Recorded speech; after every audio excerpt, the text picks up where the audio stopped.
It's a crazy world we live in nowadays, man. I mean, the fact that the biggest existential risk Is came from ourselves. ourselves is I just think it's pretty fucking funny. Yeah. Last episode, you said, "What are we good at, creating or destroying?" And I basically said we both. we Essentially, I said both. yeah.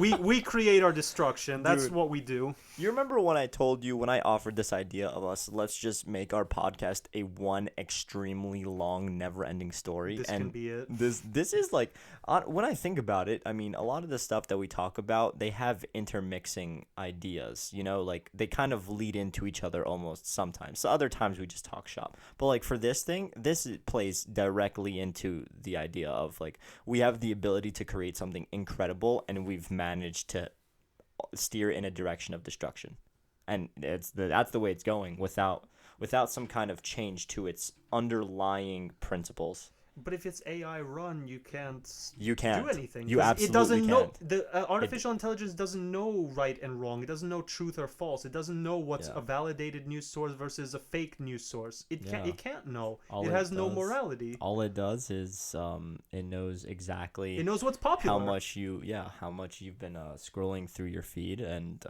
what stuff to recommend you, and what? that's it. Yeah, and what happens when the wrong thing is popular? uh Riots bye in the street. bye. Peaceful protests with fire. You see, this is funny enough because this brings us full circle to maybe like one of our first episodes ever, when I asked you why you're not afraid of this stuff, and you said if you don't give a robot the ability or the kind of capacity to hurt people, then it won't. But you see, look at what's happening right now.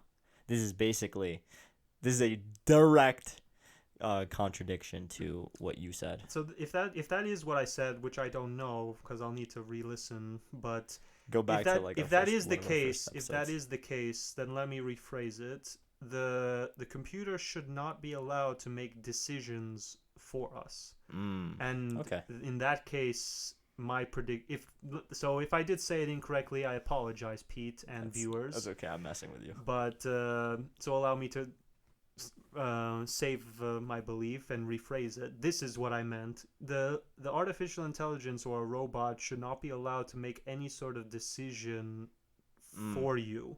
It should be allowed to like maybe give you some insight, some data, some information, Yeah. but it shouldn't be allowed to make a call based on that data. Because it will always just go with the high percentage chance, and sometimes that's not the right choice. Yeah. Case in point, if the fake news is the most popular news, guess which one the artificial intelligence gives you? The fake one. Yeah. That's a literal real life example of the artificial intelligence just using its statistics and processing power to tell you what what it sees as the thing you want to hear. But what you want to hear is incorrect. Yeah. But it doesn't know that. It's a particular thing. I don't even want to say artificial intelligence, because this is like this is basically a It's basically super statistics. yeah, you could say that, because it's so far from even close to an artificial intelligence. It's just very complicated machine learning, we could say right now. I mean, we romanticize our artificial intelligence a lot. We always imagine like a computer that talks to us, or a robot that is a human, an android. Yes.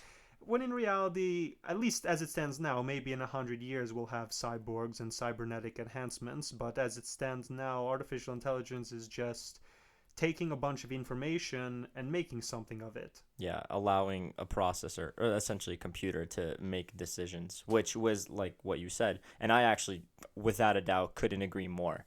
Is literally the one thing that I think is it would be the downfall of us. I can give you two perfect examples right now. Let's say you went into Africa, right? The savannas, the plains, you know? Yeah. And you saw a lion, right? Yes. We can't control lions, man. They make their own decisions, right? Yeah. But the fact of the matter is, we're more developed species of animal, us human beings. And so like we've created artillery, we've created essentially ways to subdue a lion. But if we were on a level playing field, we can't trust that lion like in the jungle, because we have absolutely no idea what to think, other than the fact that we're probably fodder for it. You know? And that scares the hell out of us. Now, like, imagine a scenario like this. There's a show called Person of Interest. One of my best buddies recommended to it, and I suggest people watch it because it's very, very akin to the idea of surveillance and personal privacy. It's essentially this reclusive billionaire. He, as a result of the 9/11 attacks, he creates a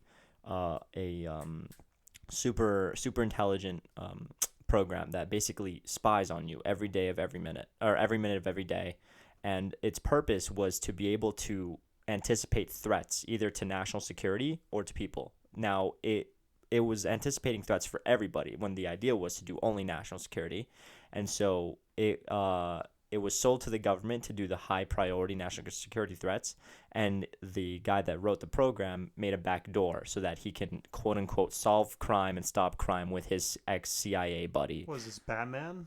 No, but it's a show about crime. So anyways, this idea, they take this storyline with this machine that does good and it helps save people, everyday people that are like in kind of bad, we'll say pickles of a situation.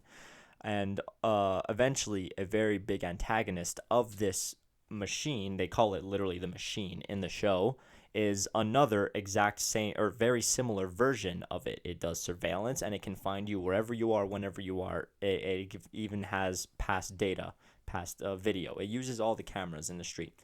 And eventually the show gets, I think, maybe season 4 or something. I forget how many, when this happens. But it gets to a point where that antagonistic machine, they've built it and it's ready to be deployed to in the hands of the bad people. And instead of basically using it to do their own bidding, I think the episode or the season ends off with them asking the machine, "What do you want to do?" And all of a sudden you have this super intelligent creation with computational speeds and processing power far exceeding that of the human brain, essentially evaluating trillions of different possibilities and deciding what to do for humanity.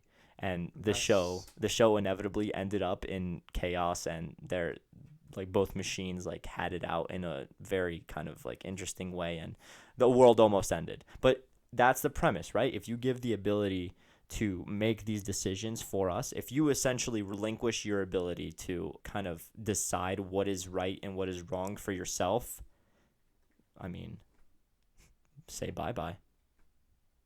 You mean if you relinquish that right to something else? Yeah, and something that has the ability to make decisions faster than you. And for you? I mean, yeah.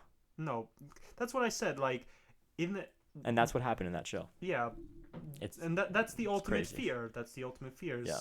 either A, someone having that power, or B, something having that power. Like, Yeah. if the government had the power to decide everyone's fate, oh boy, we're in trouble. Yeah. But if a robot had that fate as well, the worst part is it wouldn't be evil. It would just do what it's programmed to do. Yeah. And if you need a perfect movie for that, just as stupid as it is, watch Wall-E, and that's. You're laughing, but that's hilarious. It is a perfect example. It's such a great movie. Because all the robots are just doing what they're programmed to do. And oh my god, that's such a great example. And I'd also recommend The Truman Show. It doesn't have to do with artificial intelligence. They used that show in the docu. They quoted it because it has the idea of someone something, and then for The Truman Show, someone controlling someone's life. Yeah. It's obviously a much more it's a different type of manipulation, but it is still the same premise of an entity beyond your understanding is controlling everything around you.